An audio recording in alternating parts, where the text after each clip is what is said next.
肉身韓丹爺站得直挺挺，接受鞭炮洗禮，元宵節才會出現的炸韓丹，竟然在灣裡保安宮的建教平安繞境中看到。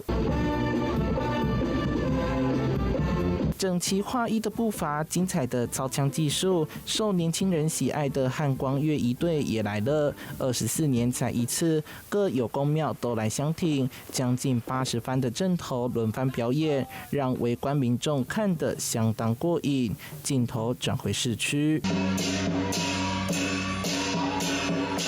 小朋友裝扮成海底龍宮的角色，模樣相當可愛。台南知名北管輕騎社將43年不見的水族鎮搬出來，舉辦龍宮物語繞境活動。我扮演的是龜丞相，霸氣又有那種欣賞的感覺。故事主軸為龜丞相出遊巧遇蚌精，面對龜丞相不斷騷擾，蚌精用大蚌殼夾住龜丞相的頭部，讓龜丞相痛得想要掙脫，四腳朝天在地上打滾，畫面相當有趣。台灣第一團水族鎮是從輕騎社創立，利用歌仔戲的道具和表演方式，加上評劇北管的演奏，早期在廟會中相當搶手，不過仍然不敵大環境，逐漸沒落。大概籌劃了大概3-4年，才有現在這個狀態。推倡就是說，盡量不要讓這種傳統藝術就斷層。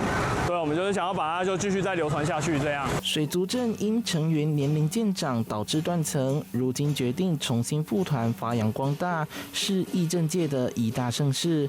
不過在少子化的狀況下，這項技藝依然不外傳，以親戚朋友家的小朋友為主。